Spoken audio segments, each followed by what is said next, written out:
कल को आपके अपने जब छोड़कर चले जाएं तो ये दोहाई ना देने लग जाए, अरे भगवान हम तो आप कितनी भक्ति करते थे, आपसे इतना प्यार करते थे और आपने तो हमारे बेटे को उठा लिया।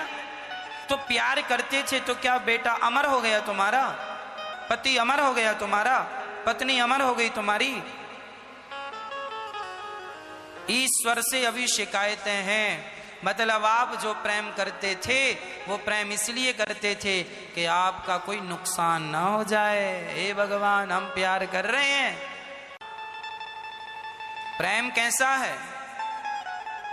सुदामा जी के घर में 4 दिन रोटियां नहीं बनती, बच्चे भूख से तड़पते हैं, पर एक बार भी सुदामा जी ये नहीं कहते भगवान मैं तुमसे इतना प्रेम करता हूं, देखो मेरे बच्चे भूखे हैं। अरे मेरे बच्चे भूखे हैं ये तो मेरी किस्मत का खेल है, मैंने कोई पाप किया होगा तो आज रोटी को भी मोहताज हूं। पर भगवान की भक्ति का इससे कोई लेना देना नहीं है। मैंने पिछले जन्म में पुण्य किए थे, इस जन्म में आज सुखी हूं, पिछले जन्म में पाप किया था, इस जन्म में दुखी हूं। सुख दुख तो तुम्हारे अच्छे बुरे कर्मों का फल है, पर भक्ति का फल अलग है। कर्मों का फल दुख सुख है, पर भक्ति कर्मों से नहीं मिलती। याद रखना, सुख दुख किससे मिलता है? सुख दुख किससे मिलता है?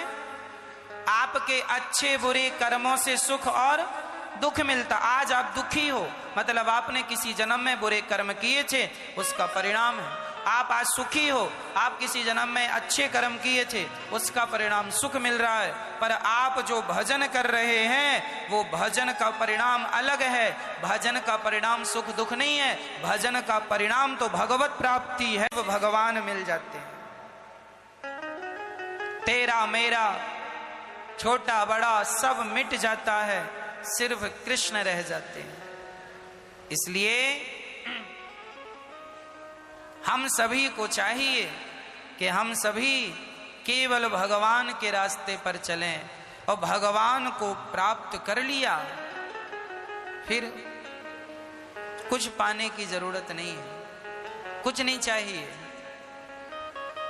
अभी हमारा मन संसार में उलझा पड़ा है, हम संसार के लोगों को अपना मान लेते हैं, यही हमारे दुख का कारण बन जाता है।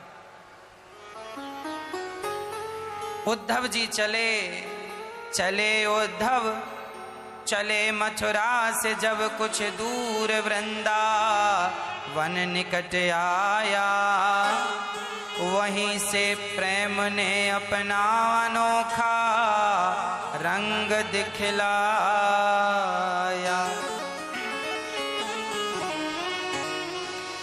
बिटप झुक कर ये कहते हैं इधर आओ इधर आओ, पपीहा कह रहा पी कहाँ ये भी तो बतलाओ। सब लोग उद्धव जी को बुला रहे हैं, यहाँ आओ उद्धव, ये बताओ मेरे प्यारे कृष्ण ने क्या भेजा। वृंदावन पहुंचे ना उद्धव जी तो वृंदावन का हाल तो गजब था। यहाँ सबको कृष्ण का इंतजार था, केवल कृष्ण। सब केवल रो रहे थे, तो केवल इसलिए मिल जाओ श्याम तरस रही अखियां, मिल जाओ श्याम तरस रही अखियां, मिल जाओ श्याम तरस रही अखियां, मिल जाओ श्याम तरस रही अखियां। केवल तरस रही ना, सावन के जैसे बरस रही अखियां, मिल जाओ श्याम तरस रही अखियां। केवल तरस रही हैं, कब मिलोगे, कब आओगे कृष्ण। सबकी आंखें तरस रही, पेड़ पौधे मानो हिल डुल रहे हैं, वो भी कृष्ण के इंतजार में कब आएंगे, कब यहाँ खड़े होकर बांसुरी बजाएंगे। गैया चरने जाती है जंगल में, तो जंगल में जाके चरती नहीं है। जिस पेड़ के नीचे कृष्ण बैठा करते थे उस पेड़ को गैया चाटती रहती है, चाटती रहती है, चाटती रहती है। सारी गैया सूख गई हैं, दुबली पतली हो गई हैं। किसी गैया का अब खाने में मन नहीं लग रहा, कोई गाय पेट भर पानी भी नहीं पीती। जहां कृष्ण बैठ के उन्हें चराया करते थे उस जगह को वो गैया जाके चाटा करती थी। बस कृष्ण का चिंतन था। वो गायों की आंखों में अश्रुपात थे, आंखों में आंसू थे। वो ब्रजवासी जो कृष्ण के संग खेला करते थे, अब वो जब कृष्ण थे तो उनके चेहरे बिल्कुल खिले होते थे, अब मुरझाए हुए चेहरे हैं। कृष्ण का इंतजार है, कृष्ण कब आएंगे, कृष्ण कब आएंगे। तभी उद्धव जी आ गए। सारे ब्रजवासी दौड़े दौड़े आए, भैया मेरा कन्हैया गया क्या। उद्धव की पर्सनालिटी भी बिल्कुल कृष्ण जैसी थी, कृष्ण जैसे दिखते थे। तो दौड़ पड़े ब्रजवासी, लगा कृष्ण है। सारे ब्रजवासी खुशी से कन्हैया आ गया, दौड़ पड़े। कोई रथ के ऊपर चढ़ गया, कोई रथ के पीछे से चढ़ा और हृदय से लगाया। उद्धव ने कहा, अरे भाई ये क्या है, आप लोगों को संस्कार नहीं है। कोई आए गांव में तो ऐसे लिपट जाता हूं, हमारे कपड़े साफ सुथरे हैं, तुम्हारे कपड़े गंदे हैं, लिपट गए, कौन हो तुम। ब्रजवासियों ने कहा, भैया हमारे कन्हैया के ये सुर कैसे बदल गए। उद्धव जी ने कहा, कन्हैया, ये कन्हैया कौन। अरे हमारा कृष्ण, क्या तू हमें भूल गया। उद्धव जी को लगा अच्छा गलतफहमी। अरे भाई सुनो, हम कोई कृष्ण नहीं है। अच्छा फिर कौन हो। हम कृष्ण के मित्र हैं, उद्धव। अच्छा। अब ब्रजवासी बड़े प्रसन्न थे कि चलो देर से ही सही हमारे कन्हैया को हमारी याद आई तो सही। पर क्या पता था कि जिसे हम कृष्ण समझ गए वो तो कृष्ण है ही नहीं। अब उद्धव जी ने कहा, भैया ये बताओ, हमें मां यशोदा के पास जाना है, रास्ता बताओ। बोले सीधा चले जाओ। चलते चलते उद्धव जी, ये जल की जो धार आ रही है, इस धार के किनारे चले जाओ। ये जल कहां से। बोले गोपियों के, गायों के, ब्रजवासियों के, यशोदा के रोने के ये आंसू हैं। इतने आंसू बहे, एक छोटी सी नदी बन गई। आपको पता है आज भी वृंदावन का पानी खारा है। ये वृंदावन में परिक्रमा मार्ग के अंदर पानी मीठा नहीं है, खारा पानी है। मीठा पानी पीने के लिए यहां बाहर से लाना पड़ता है। अधिकांश आश्रमों में खारा पानी ही नहाने में आता है। क्यों? क्योंकि आंसुओं का स्वाद भी खारा होता है। गोपियां इतनी रोई कृष्ण के प्रेम में, इतना वियोग हुआ कृष्ण का कि इस धरती को गीला कर दिया आंसुओं से। आज भी वो आंसू यहाँ पे पानी बनकर निकल रहे हैं। आज भी यहाँ का पानी खारा है। आज भी यहाँ का पानी वैसा ही है जैसे गोपियों के आंसू थे। ये प्रेम की नगरी है। उद्धव जी जब मां यशोदा के पास पहुंचे, मां यशोदा को देखकर हृदय से लगाया। मां यशोदा ने कहा, उद्धव क्या मेरे कृष्ण को मेरी याद नहीं आती।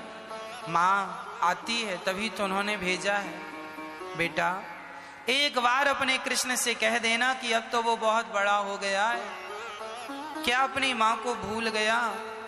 बेटा एक बार कह देना कि तुझे मां बहुत याद करती है। एक बार अपनी मां से मिलने आ जा। उद्धव जी ने कहा, मां रोया ना करो, वो भगवान है, सर्वव्यापक है।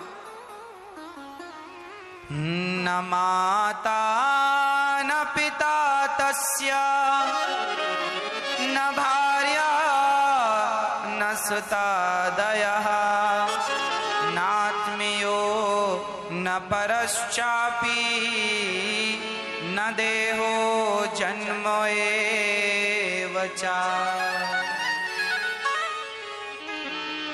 न मैया वो भगवान है, उनकी कोई माता नहीं है, वो भगवान है, वो सबके पिता हैं, उनके कोई पिता नहीं है, आपको कोई गलतफहमी हो गई है।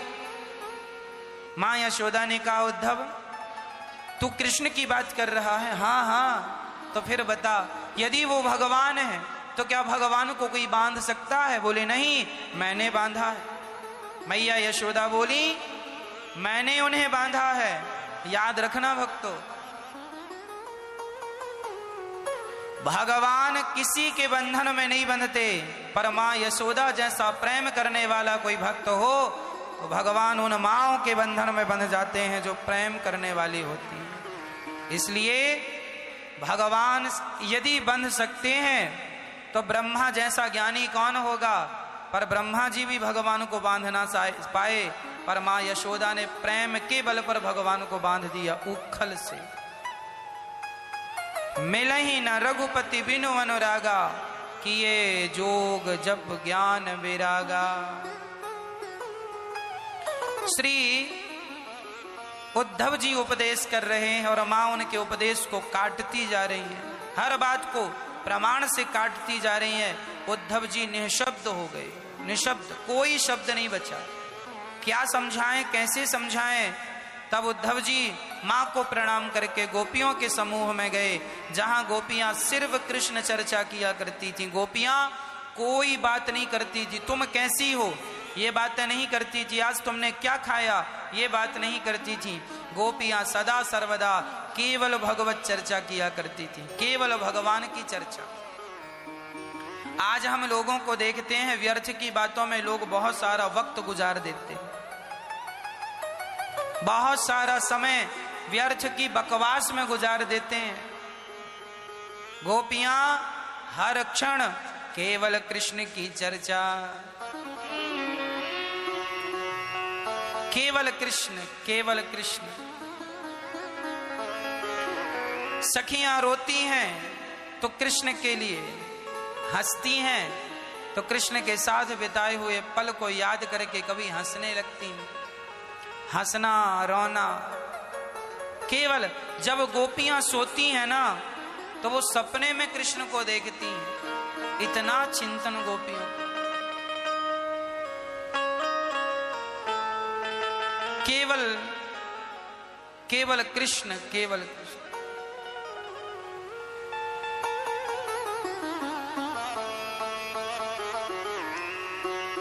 सारी गोपियां आपस में चर्चा कर रही हैं, ए सखी देख हमारा कृष्ण कितना निर्दयी हो गया।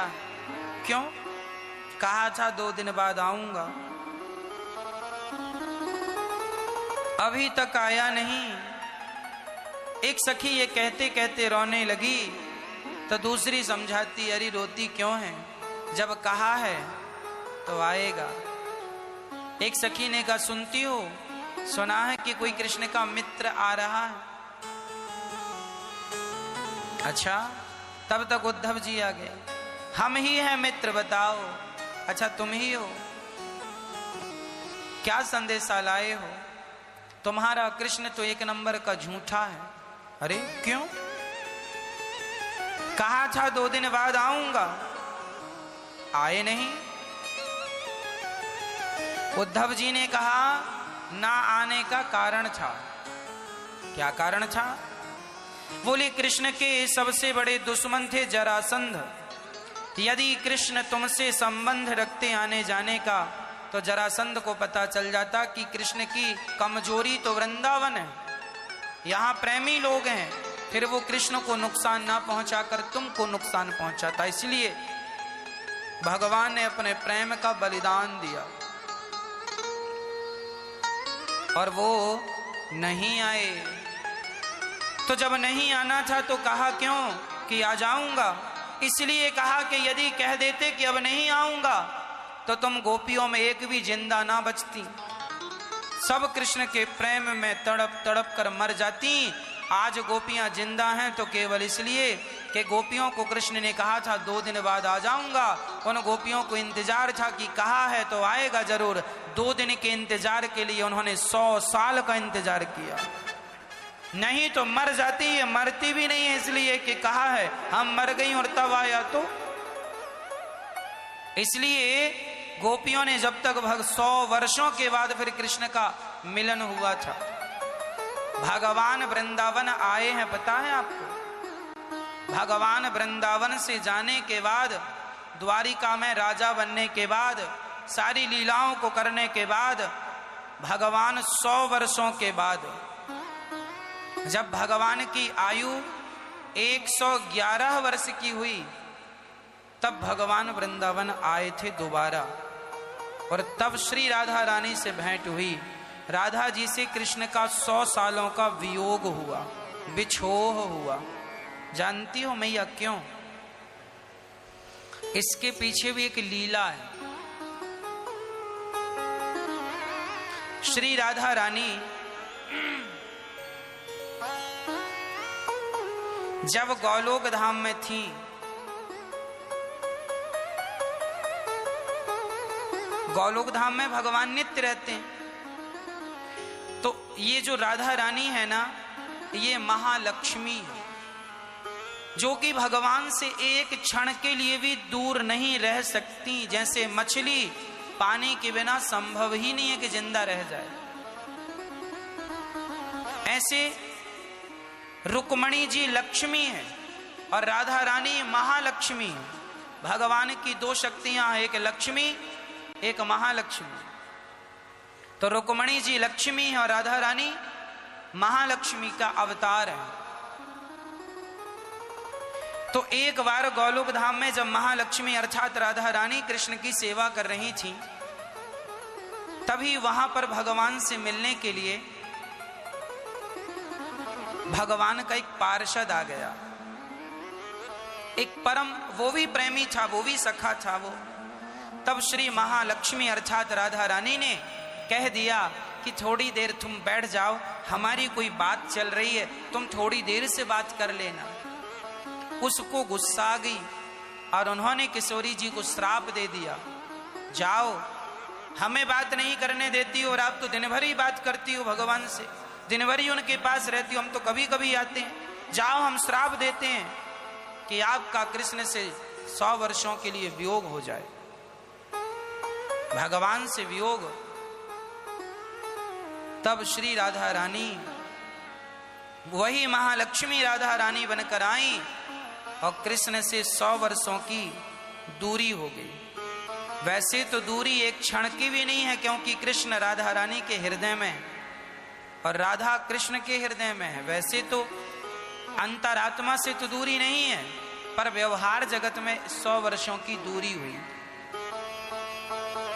क्योंकि श्राप था,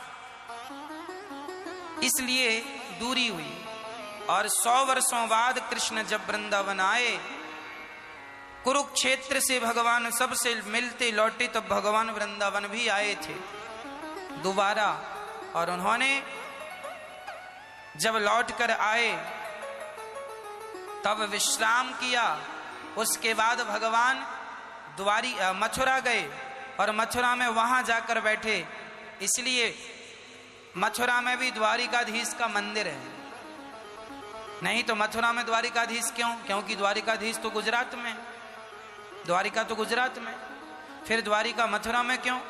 तो द्वारिका के राजा अर्थात भगवान श्री कृष्ण वृंदावन से मिलकर जब मथुरा गए और वहां जब अपने मित्रों से मिले, वहां बैठे, तो भगवान के भक्तों ने कहा, नाथ अब हमें छोड़कर ना जाओ। तब भगवान वहां एक रूप में प्रकट हो गए, जिसे हम द्वारिका नाथ कहकर के, द्वारिकाधीश कहकर बुलाते।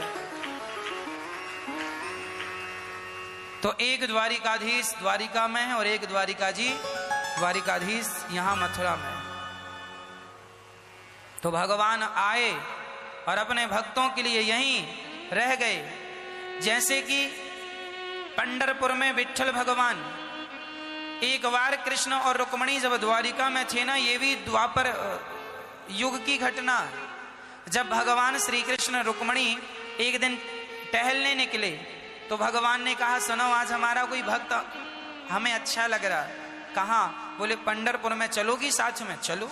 रुक्मणी जी को साथ में भोजन के बाद टहलने निकले थे, भगत की याद आ गई तो पंढरपुर पहुंच गए। वहां पर कुंडली के नाम का भक्त अपनी माँ की सेवा कर रहा था। एक गोद में पिता का, एक गोद में माँ का सिर, और दोनों आराम से सो रहे थे माता पिता।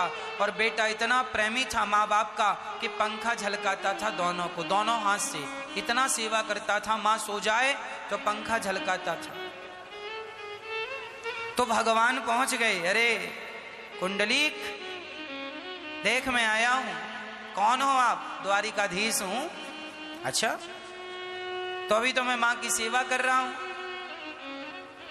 तो मैं जल्दी जाऊंगा। भगवान बोले सुनो, मैं चला जाऊंगा, जल्दी मेरा दर्शन कर लो।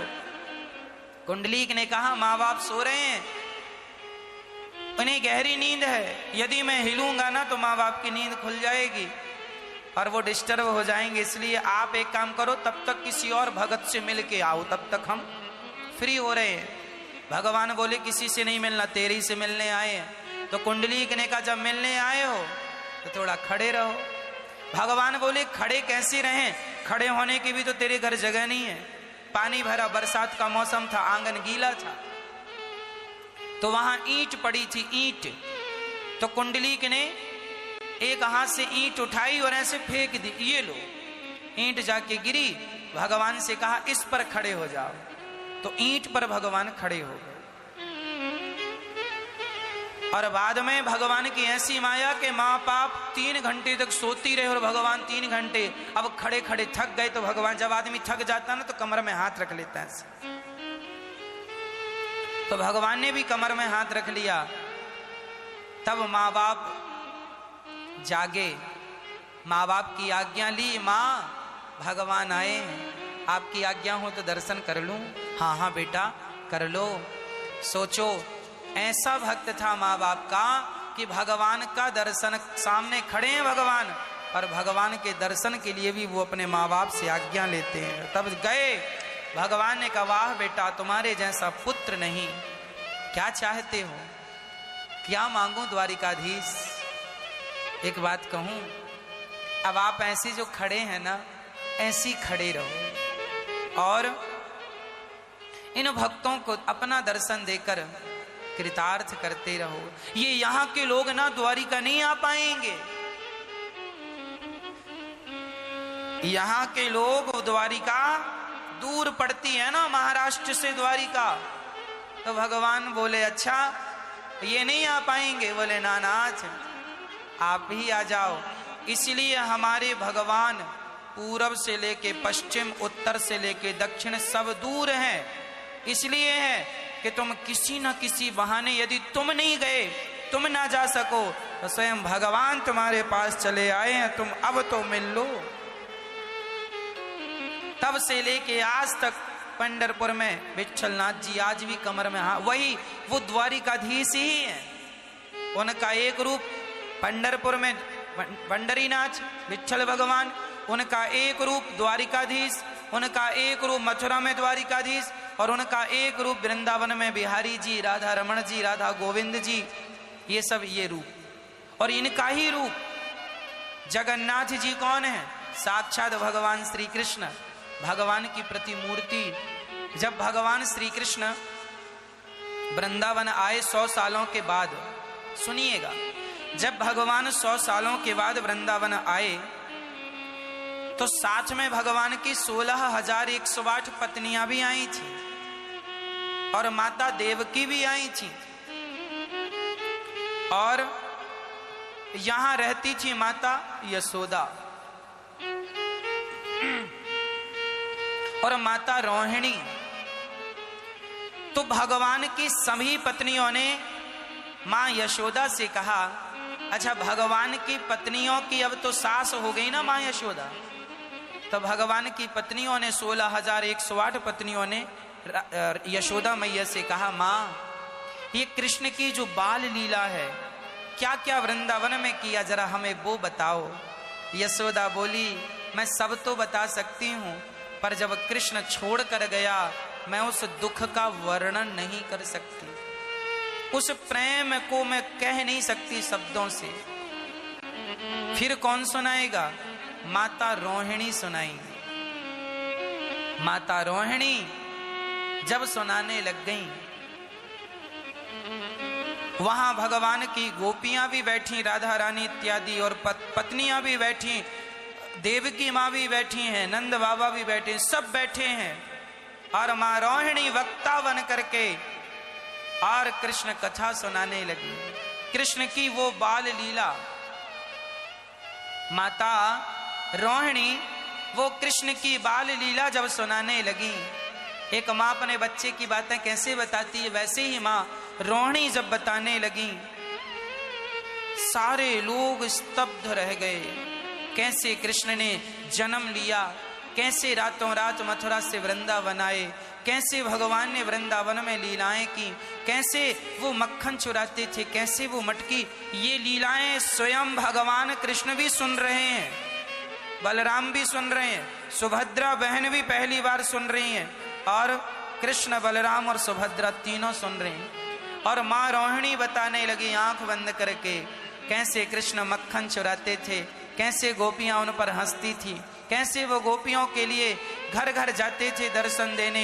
एक गोपी तो लंगड़ी थी, वो चलकर भगवान का दर्शन करने नहीं आ सकती थी, तो भगवान उसी के घर मक्खन चुराने के बहाने जाकर उसे दर्शन दिया करते थे। ये भगवान की वो लीलाएं, हर प्रकार से भगवान अपनी गोपियों को सुख दिया करते थे। और एक दिन जब भगवान जाने लगे, ये समाचार मिला कि कृष्ण जा रहे हैं, और जब उद्धव जी लेकर चले गए, अक्रूर जी लेकर चले गए, तब सारी गोपियां कृष्ण के जाने पर, किसी के घर चूल्हा नहीं जला, किसी के घर रोटी नहीं बनी, केवल कृष्ण कृष्ण कहकर सारी गोपियां बिलखती रहीं, तड़पती रहीं। ना गायों ने घास खाई, ना गोपियों ने रोटियां खाई, केवल कृष्ण। जब माँ रोहिणी सुनाने लगी ना, तो सबकी आंखों से इतने आंसू निकले कि सबके कपड़े गीले हो गए, और वो आंसू बहने लगे जमीन पर, मिट्टी गीली हो गई। और इस कथा को स्वयं भगवान कृष्ण ने सुनी। जब रोहिणी के द्वारा कही कथा को, माँ के द्वारा गाई कथा को जब कृष्ण ने सुना, तो भगवान, सबकी तो आंखों से आंसू गिर रहे थे, पर भगवान की तो आंखें ही गिर गईं। भगवान कृष्ण की तो ये सुनकर कि मेरे वियोग में गोपियां किस कदर रोईं, ये सुनकर श्याम सुंदर के आंसू नहीं गिरे, आंखें ही गिर गईं। अधिक प्रेम, इतना प्रेम उमड़ा भगवान को, मेरी गोपियों ने इतना रोया मेरे लिए, इतना प्रेम उमड़ा, इतना प्रेम उमड़ा कि भगवान का शरीर पिघलने लगा, आंखें गिर गईं, आंखें पानी बनकर पिघल गईं। सोना भी अधिक टेम्परेचर में पिघल जाता है, लोहा भी अधिक तापमान में पिघल जाता है। जब प्रेम की अधिकता हो ना मेरी माँ, तो शरीर भी पिघलना शुरू हो जाता है। ये अधिक प्रेम है।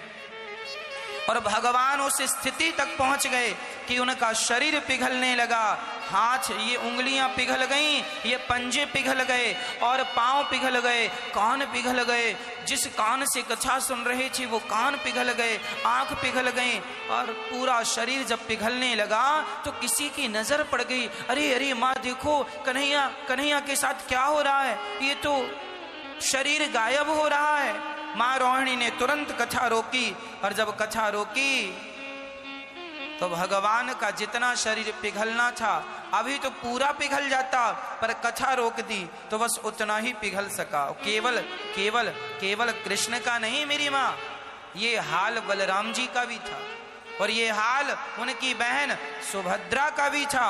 और जब ये स्थिति उत्पन्न हुई, माँ रोहिणी ने रोका कथा, जाकर हृदय को हृदय से लगाया, कन्हैया क्या हुआ, ये कैसे ठीक होगा, बताओ किस वैद्य को बुलाऊं, तुम्हारे हाथ कहाँ चले गए लाला, तुम्हारी आंखें कहाँ चली गईं। तब भगवान ने कहा, माँ अब मुझे आंखों का कोई काम नहीं, इन हाथों का कोई काम नहीं, मेरे हाथ गोपियों के आंसू ना पहुंच सके तो मैं हाथों को रख कर क्या करूंगा, मेरी आंखें गोपियों के दर्द को ना देख सकी, गोपियों के पीड़ा को ना समझ सकी, तो आंखों को रख के क्या करूंगा। माँ अब मैं ऐसा ही रहूंगा, प्रेम की निशानी यदि गोपियों ने मेरे लिए रोया है, तो मैं भी आज प्रेम की निशानी बनकर, प्रेम की प्रतिमूर्ति बनकर खड़ा रहूंगा। और भगवान ने तुरंत दोनों हाथ बढ़ा दिए, यूं कर दिए और कह दिया, मानो भगवान सभी गोपियों को हृदय से लगाना चाहते, तुमने मेरे लिए इतना आंसू बहाया, इतनी रोई। तो भगवान मानो हाथ बढ़ाकर खड़े हो गए, मैं तुम्हारे प्रेम का ऋणी हो गया और सदा सदा के लिए तुम मुझे पाना चाहती थी ना। एक बात बताएं, जब छोटे से बच्चे को आप गोद में लेना चाहते हैं ना, तो वो बच्चा भी अपने हाथ आगे बढ़ा देता है कि मैं तैयार हूं, आप मुझे थाम लीजिए। मानो भगवान गोपियों से कह रहे हैं, अब सदा सदा के लिए, तुम कहती थी ना कृष्ण कब आओगे, अब मैं सदा सदा के लिए तुम्हारे पास आ गया हूं, समर्पण कर रहा हूं। और भगवान ने हाथ उठाकर समर्पण कर दिया। भगवान का वही स्वरूप आज हम जगन्नाथ जी के नाम से जानते हैं। ज्यों के त्यों भगवान, वैसे के वैसे भगवान ने कहा, अब मैं जगन्नाथपुरी में जाके रहूंगा और वहां पर मैं अपने भक्तों के प्रेम की प्रतिमूर्ति बनकर हाथ पसारे खड़ा रहूंगा। मुझे अपने उन प्रेमी भक्तों का इंतजार रहेगा जो मेरे लिए रोते हैं, मैं उनके लिए यूं हाथ पसारे खड़ा हूं। इसलिए जगन्नाथ जी के हाथ आगे की तरफ, इसलिए भगवान की आंखें नहीं है, इसलिए भगवान के आधे आधे हाथ भी नहीं है जगन्नाथ जी के। हमारे हिंदू धर्म में खंडित मूर्तियों की पूजा नहीं होती। कोई मूर्ति टूट जाए तो उसकी पूजा उसे विसर्जन करके नहीं लेना होता है, पर जगन्नाथपुरी जी तो खंडित हैं। सामान्य भाषा में कहें, खंडित नहीं है। वो प्रेम के कारण जो पिघला हुआ शरीर था, उसी विग्रह को आज भी पुरी में, जगन्नाथपुरी में स्थापित किया जाता और भगवान के उसी स्वरूप की पूजा होती है। इंद्रद्युम्न राजा ने जब मंदिर बनवाया जगन्नाथ जी का, तो आपको बता दें, जगन्नाथपुरी जी का जब मंदिर बन के तैयार हुआ, तब वहां के राजा ने कहा कि यहां मूर्ति कौन सी रखें। तो सबसे पहले जगन्नाथपुरी के मंदिर में नरसिंह भगवान की मूर्ति रखी गई थी, पर नरसिंह भगवान वहां रह ना सके। जो भी मूर्ति जाती थी टूट जाती थी। बड़े बड़े कारीगरों से बनवाया, जो भी मूर्ति जाती टूट जाती। तब स्वयं भगवान वहां प्रकट भय। पता है आपको ये कथा? तब भगवान आए और राजा से कहते हैं कि हमें कुछ महीनों का समय दो और मंदिर के दरवाजे किवाड़ बंद कर दो, हम अंदर रहकर मूर्ति बनाएंगे, और याद रखना बीच में दरवाजा ना खोलना। वो कौन थे? स्वयं भगवान थे। भगवान ही आए और अपने भगवान ही बनाने लगे। कुछ दिनों तक तो हथौड़ी की आवाज आती रही, काटने की आवाज आती रही, पर कुछ दिनों के बाद कोई आवाज नहीं आती। तो एक दिन रानी ने राजा से कहा, ये आदमी इतने दिन से महीना हो गया बंद है, लगता इसने बिना कुछ खाए पिए काम कर रहा, लगता मर गया। तो चलो दरवाजा खोलते हैं। राजा ने कहा, ना ना दरवाजा ना खोल। उसने कहा था कि जब पूरा काम हो जाएगा तो मैं खुद बाहर आऊंगा, हम अंदर ना जाएं, पता नहीं क्या चल रहा होगा। तो रानी की जिद के कारण, ना मर गया होगा, कोई आवाज तो आ नहीं रही। अभी तक तो खटपट खटपट की आवाज आती थी, अब तो कोई आवाज अंदर से नहीं आ रही है, कोई गड़बड़ है, लगता मर गया। तुरंत वो दरवाजे रानी के कारण खोले गए, और जब खोला गया तो सारी मूर्तियां तैयार थीं। हाथ इतने इतने ही बने थे, जितना स्वरूप था उतना ही। तब वो बनाने वाला व्यक्ति बोला, जो भगवान थे, भगवान ने कहा आपको मना किया था ना कि हमारे बिना मत अंदर आना, अब आ गए हो तो बस यही मूर्ति है, इन्हीं की पूजा करना। ये कहकर वह व्यक्ति अंतर्धान हो गया देखते देखते। अब पंडितों में विवाद छिड़ गया, अरे भाई मूर्ति तो खंडित है, कैसे पूजा करें? तब स्वयं भगवान ने आकाशवाणी करके कहा, ये खंडित नहीं है, यह तो सब चीजों से सुसज्जित है, मंडित है। गोस्वामी तुलसीदास जी ने एक चौपाई लिखी है, वो चौपाई भगवान पर सटीक बैठती है। क्या? बिनु पग चलहि, सुनहि बिनु काना, कर बिनु कर्म, करहि विधि नाना। भगवान कैसे हैं? बिनु पग चलहि, भगवान बिना पांव के चलते हैं, तो जगन्नाथ जी के पांव नहीं। नहीं है फिर भी चलते हैं, क्योंकि बिनु पग चलई। भगवान जो जगन्नाथ जी हैं ये निराकार रूप में बैठे हैं। बिनु पग चलई सुनई बिनु काना, बिना कान के सुनते हैं। कर बिनु कर्म, बिना हाथ के काम करते हैं। करही विधि नाना, भगवान बिना वेदों में जो लिखा है, सहस्त्र शीर्षा पुरुखा सहस्त्राक्षः सहस्त्रपात, वो भगवान में सब घटित होता है। तो प्रेम की प्रतिमूर्ति बन के जगन्नाथ जी आज भी हमारे लिए हाथ पसारे खड़े हैं। तब से लेकर आज तक भगवान की पूजा होती चली आ रही है। जगन्नाथ जी की प्रतिष्ठा करने स्वयं ब्रह्मा जी आए थे। आज भी जगन्नाथपुरी में वो चबूतरा आज भी है, वो चौक आज भी है, जहां ब्रह्मा जी ने बैठकर जगन्नाथ जी की स्थापना की। कभी जगन्नाथ जी गए होंगे तो आपने देखा हो। सनातन संस्कृति कितनी प्राचीन है, इन प्राचीन मंदिरों में जाकर प्राप्त होती है।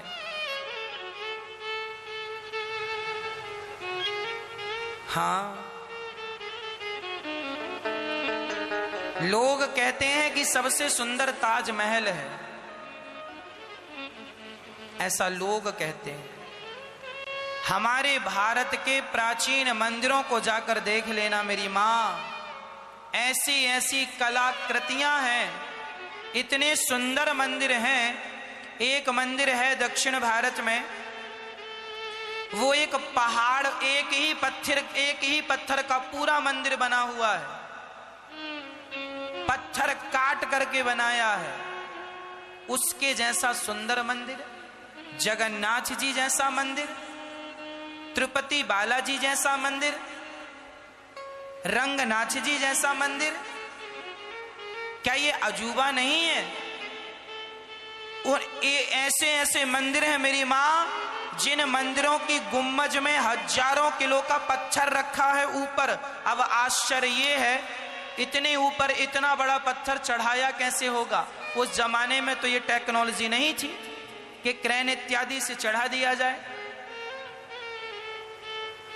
आज भी ऐसे ऐसे आश्चर्यजनक हमारे सनातन धर्म में, लेकिन विडंबना तो यह है कि आज हमारे पढ़ाई में ये तो पढ़ाया गया कि अजूबा ताजमहल है, पर किसी प्राचीन मंदिर का नाम लेके नहीं पढ़ाया गया, क्योंकि लोग डरते थे कहीं हिंदू अपने आप को जान पहचान ना जाए, नहीं तो इनकी तो दुकानें बंद हो जाएंगी।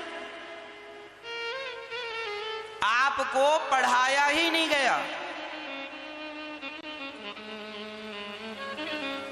पढ़ाया गया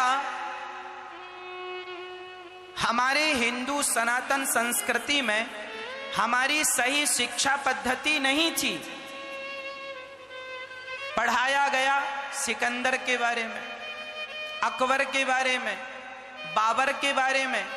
अब बताओ भाई, हम सनातन भारतवासी हम क्या करेंगे बाबर को सिकंदर को जान के? हमें तो पढ़ाओ कि महाराणा प्रताप कैसे थे, झांसी की रानी कैसी थी। हमारे यहाँ गंगा नदी के बारे में पढ़ाओ, यमुना के बारे में पढ़ाओ, भगवान श्री कृष्ण हमारी धरोहर है उनके बारे में बताओ। भगवान के बारे में कोई पाठ नहीं है, पर अकबर के बारे में, सिकंदर के बारे में पाठ है। अब बताओ, सिकंदर के बारे में पढ़ाया जाता है पर भगवान श्री कृष्ण के बारे में नहीं पढ़ाया जाता, भगवान श्री राम के बारे में बच्चों को नहीं पढ़ाया जाता। तो बताओ, हमारी संस्कृति हमारे संस्कारों से छेड़छाड़ की कि नहीं? कह दिया ताजमहल श्रेष्ठ है, क्या हमारे भारत में ताजमहल से सुंदर मंदिर नहीं है? अरे उसी जमाने के ताजमहल से भी पुराने पुराने मंदिर प्राचीन आज भी हैं। अरे उदाहरण के लिए मैं आपको बताता हूं, जगन्नाथपुरी का मंदिर जगन्नाथ भगवान का जाके देख लो, जाके देख लो, हजारों साल पुराना है और ऐसी कलाकृति कोई दूसरा मंदिर बन नहीं सकता। और सुनो, जगन्नाथपुरी के मंदिर में जो पत्थर लगाए गए हैं, वहां एक 20 फीट का पत्थर गिरा है। आज भी जगन्नाथपुरी के मंदिर के अंदर द्वार पर ही एक 20 फीट का लंबा पत्थर रखा है। वो ऐसा पत्थर है कि इस तरफ आप सिक्का हल्का सा ऐसा टच करो तो दूसरी तरफ उसकी आवाज सुनाई पड़ती है। ऐसे पत्थरों का प्रयोग किया गया है उस मंदिर में, जो पत्थर भी यहाँ हल्का सा टच करने पर 20 फीट दूर सुनाई। मैंने सुना है, आप भी, वो पत्थर पड़ा है, जाके आप भी सुन लेना। इस तरफ आप एक सिक्का लेना या कोई चाबी लेना, कोई लोहा लेना, सोना, ये अंगूठी उतार के 20 फीट दूर ऐसे उसके हल्का सा टच करना यूं, तो दूसरी तरफ कान लगाना तो सुनाई पड़ेगा। जबकि ये सामान्य पत्थर में विशेषता नहीं होती, पर मैंने भी सुना है, ये बात बिल्कुल सत्य। मैं कहीं बात पे यकीन नहीं करता, प्रैक्टिकल करता हूं। और ये जो जगन्नाथपुरी का मंदिर है, ये मंदिर में ये जो 20 फीट का पत्थर जो मैं बता रहा हूं, ये आज के लिए पत्थर जगन्नाथ जी के बिल्कुल सामने गिर गया। 20 फीट का पत्थर है, 70 साल पहले गिरा था, पर आज तक दुनिया के वैज्ञानिक वहां जाकर देखे, आज तक किसी को यह पता नहीं चला कि ये पत्थर गिरा कहां से। जहां से गिरा था तो भाई वो जगह खाली होनी चाहिए ना, पर आज तक वो किसी ने पकड़ नहीं पाया। वहां के गाइड, वहां के लोग ये बताते हैं, मैंने भी सुना, मैंने भी देखा पत्थर को, और बड़े बड़े साइंटिस्ट गए कि भाई ये पत्थर गिरा तो कैसे गिरा, कहां, कहीं मंदिर डैमेज तो नहीं हो रहा, लेकिन 70 साल पहले गिरा था और कहां से गिरा है आज तक किसी को पता नहीं चला। ऐसा आश्चर्यनुमा मंदिर तो जगन्नाथ जी का हो सकता है, उसके बारे में नहीं पढ़ाया गया, लेकिन ताजमहल के बारे में खूब पढ़ाया जाता है। हम ये नहीं कहते कि मत पढ़ाओ, ये भी हमारे भारत की धरोहर है, हमारे इंजीनियरों का विज्ञान है, पढ़ाओ, अच्छा है, परंतु जो हमारी संस्कृति है उससे हमें वंचित क्यों रखा गया। आज हम जवाब मांगते हैं, बताओ हमें क्यों पढ़ाया गया बाबर के बारे में, अकबर के बारे में, सिकंदर के बारे में? क्या जरूरत थी हमें इनके बारे में जानने और समझने की?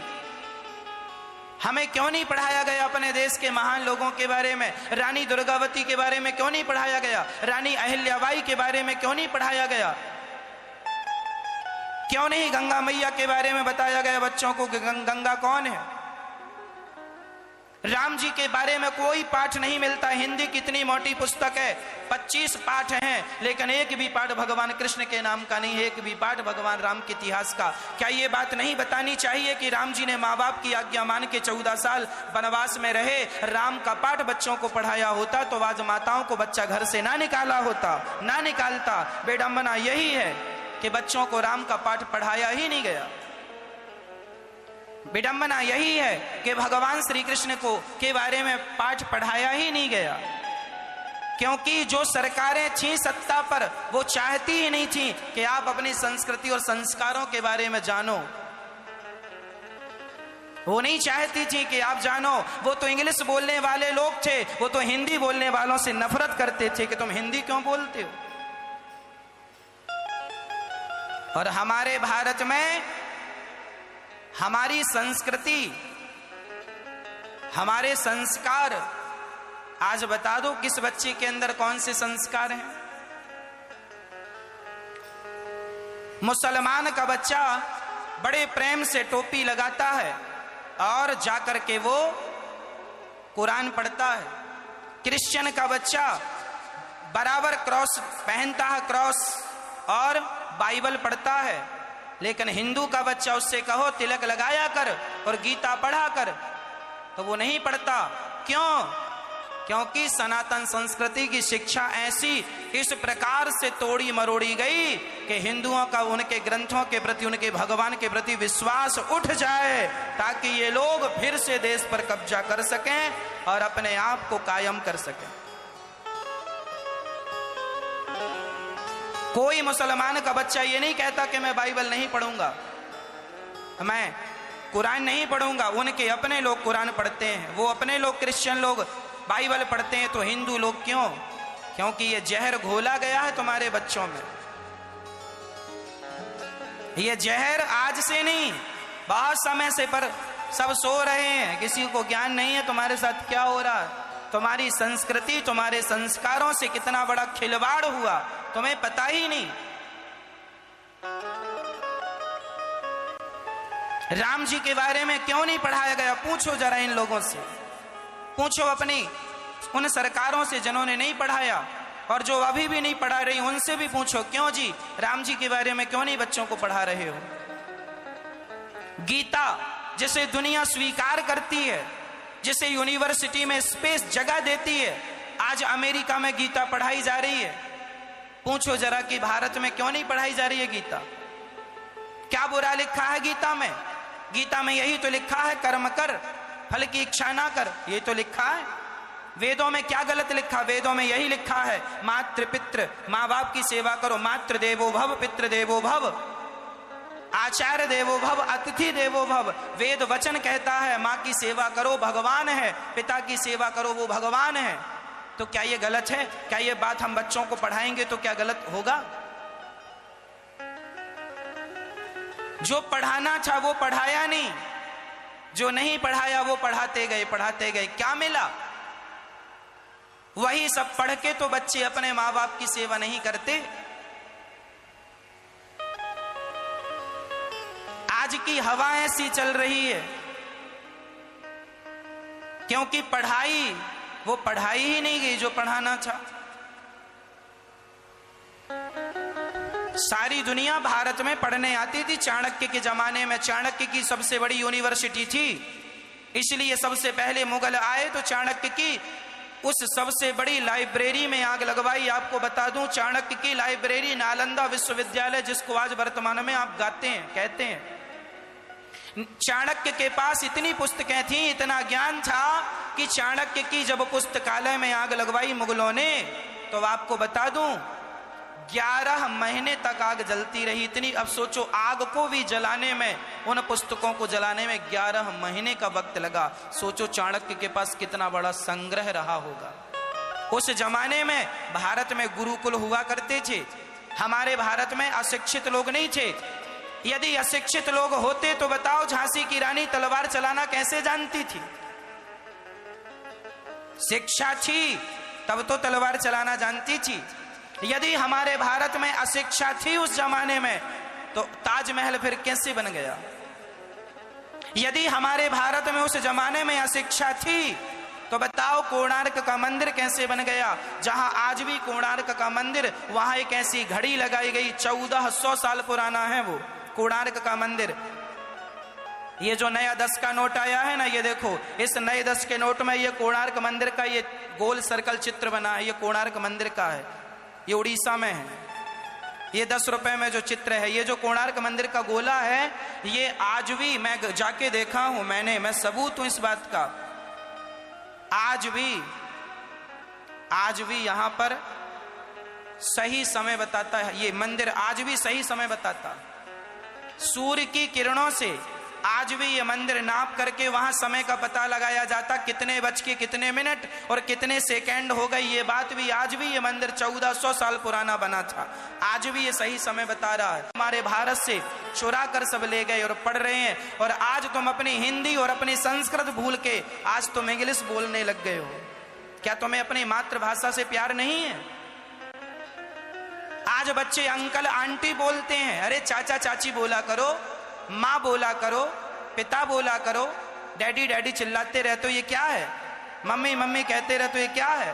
पापा पापा कहते रहते हो, ये क्या है? ये तुम्हारी भारतीय संस्कृति है क्या? इससे तुम्हारी पहचान नहीं रही है।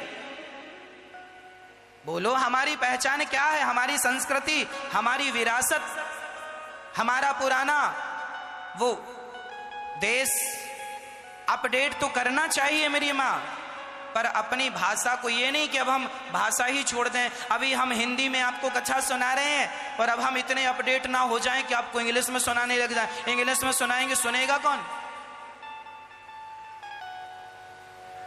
बताओ। अभी हम आपको कहते हैं मैया, अच्छा लगता है आपको? क्या कहते हैं हम आपको? मैया।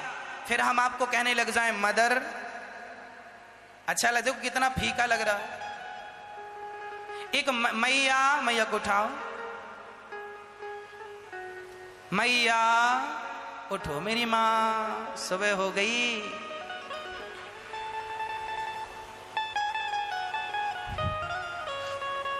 मेरी माँ, देखो माँ शब्द कितना प्यारा है, मैया शब्द कितना प्यारा है। और क्या मदर, फादर, अच्छा है, ये भी एक भाषा है, अच्छा है, इसका भी नॉलेज होना चाहिए।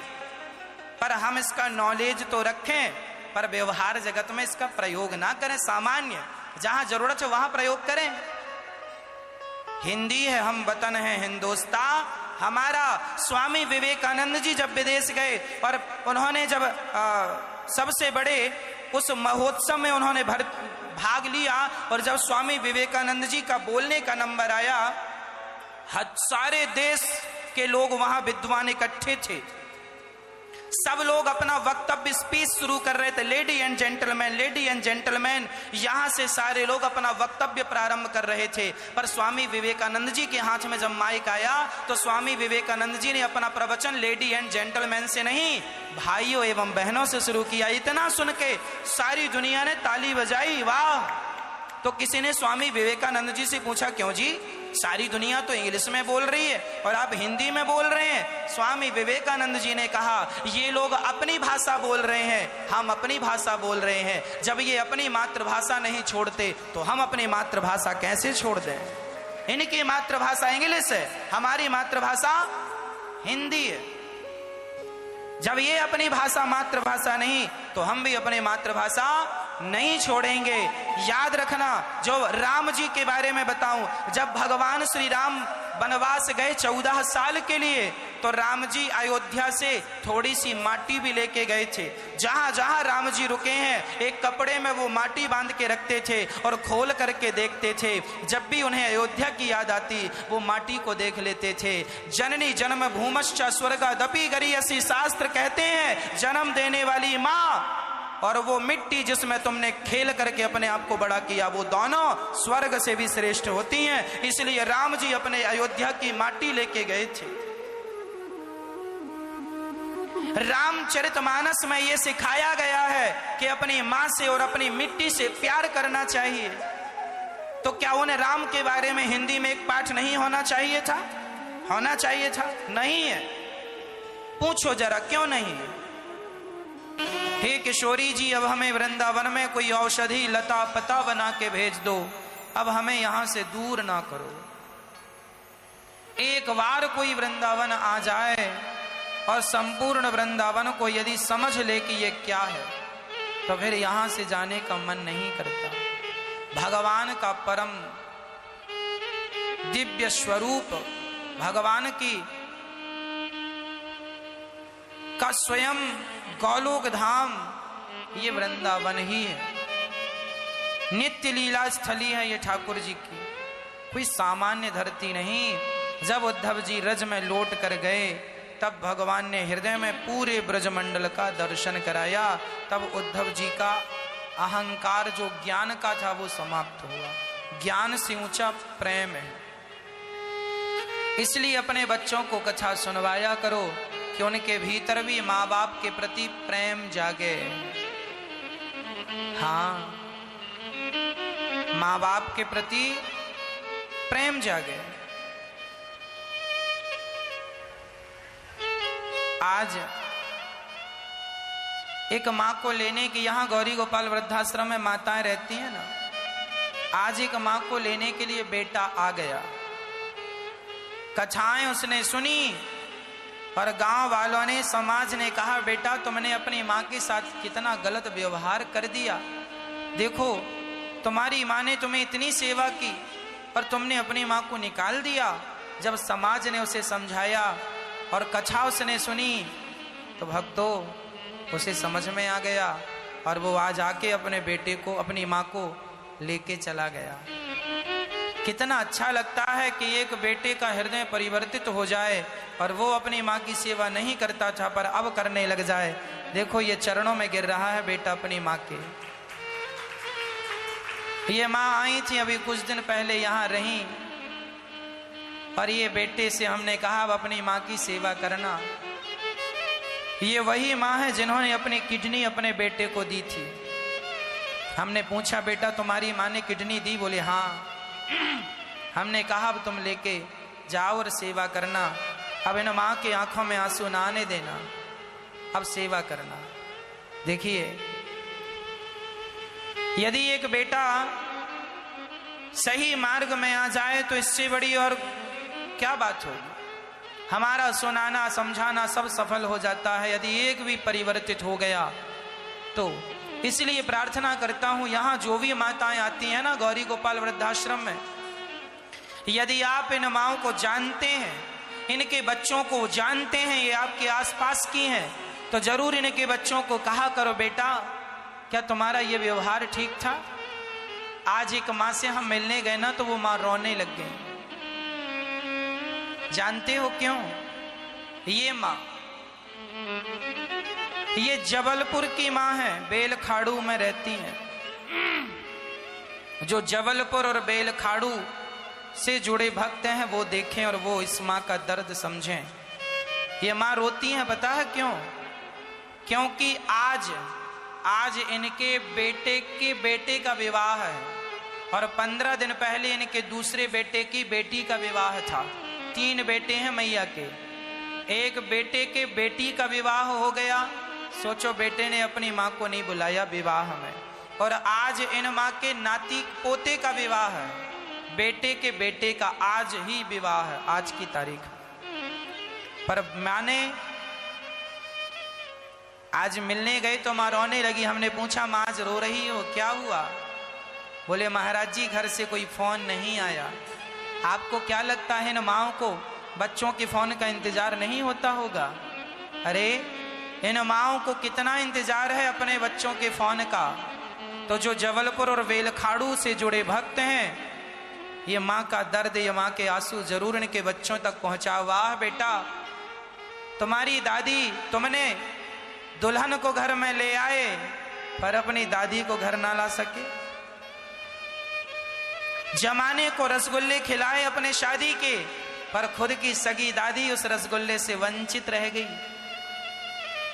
तो क्या यही तुम्हारी शिक्षा है? क्या यही संस्कार तुम आने वाली पीढ़ी को दोगे? क्या इसी से तुम्हारा और हमारा भला होगा? इसी से हमारा और आपका कल्याण है क्या? ना। यदि इनके बच्चे मिल जाएं तो YouTube के माध्यम से इनके बच्चों को जरूर बताइए। और देखो समाज में बहुत बड़ी शक्ति होती है। आप चाहें तो इनके बच्चों तक पहुंचकर और इनके बच्चों को बताएं कि बेटा देखो तुम्हारी माँ वहां रो रही है और तुम यहां खुशियां मना रहे हो। क्या इस खुशी में क्या वो माँ भी सम्मिलित नहीं हो सकती थी? अरे एक फोन ही कर लेता, माँ आशीर्वाद दे दो। दुश्मन के साथ भी आदमी ऐसा व्यवहार नहीं करता जैसे आजकल के बच्चे अपनी माँ के साथ व्यवहार कर रहे हैं। 3 बेटे हैं पर तीनों के पास इस माँ के लिए एक रोटी नहीं थी। प्रार्थना इसलिए मैं करता हूं कि आपके आसपास यदि आप इस माँ को जानते हैं और इनके बेटों को जानते हैं तो जरूर फोटो लेके जाइए। बेटा देख तेरी माँ रो रही है। क्या तुम्हें इस माँ के आंसू, क्या तुम्हारी माँ ने तुम्हें कभी रोने दिया? यदि तेरी अपनी माँ ने तुझे रोने नहीं दिया तो तू अपनी माँ को इस उम्र में रुला रहा है? क्या यही तेरा धर्म है? जब लोग धर्म का पाठ भूल जाते हैं ना, तब समाज को धर्म का पाठ पढ़ाना पड़ता। बेटा धर्म का पाठ पढ़ो।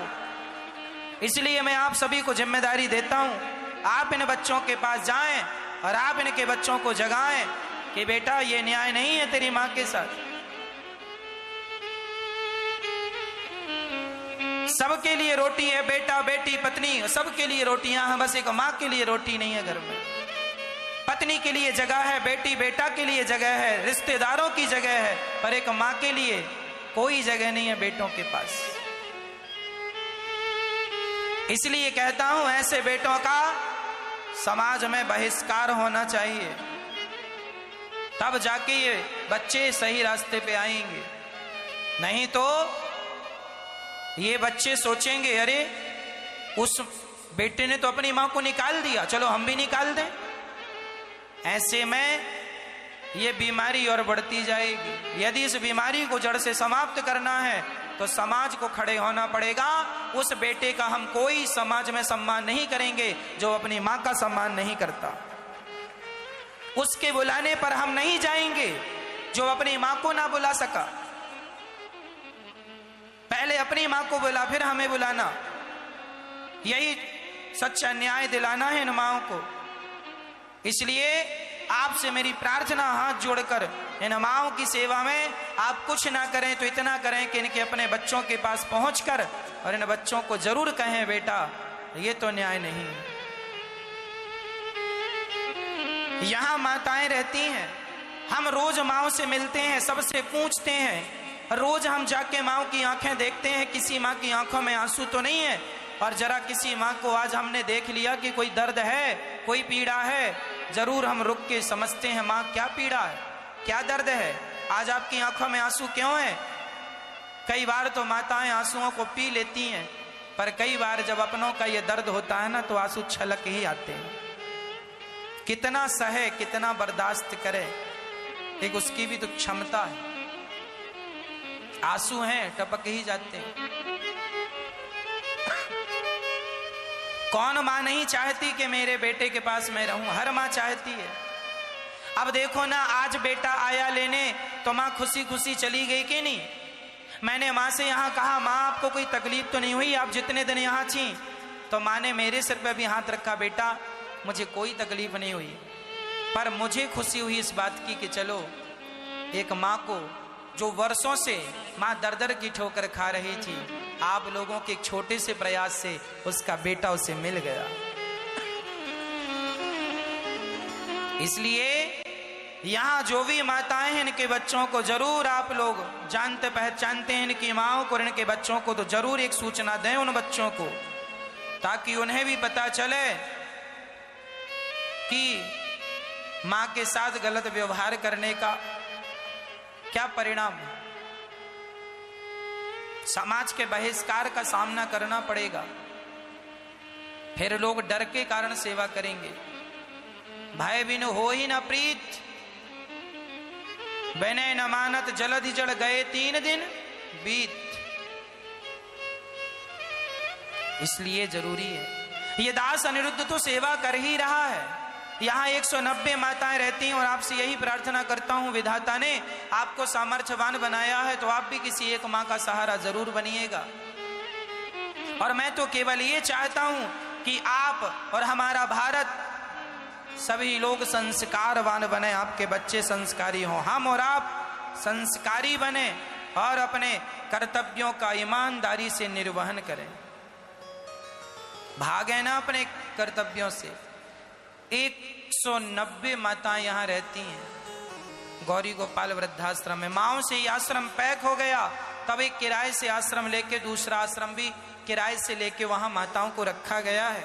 वहां भी माताएं रहती हैं किराए से, क्योंकि आश्रम पैक हो गया। एक बड़ा आश्रम बन रहा है जहां 1000 माताओं की क्षमता रहेगी वहां रहने की। हम तो केवल अपनी जिंदगी में यही ठान करके बैठे हैं कि अब हमारी हर श्वास केवल आपकी सेवा के लिए है। मेरी माँ, मैं जो भी बातें आपसे कहता हूं, भले कोई बात कड़वी लगती हो, पर बात बता दूं मेरी माँ, नीम का काढ़ा बहुत कड़वा होता है पर शरीर के लिए बहुत फायदा करता है, बहुत फायदेमंद होता है। बातें कड़वी हो सकती हैं पर समाज का कल्याण इसी से है, हमारा और आपका कल्याण इसी से है। इसलिए इन बातों पर अमल किया करो, इन बातों को हृदयांगम किया करो, हृदय में उतारा करो।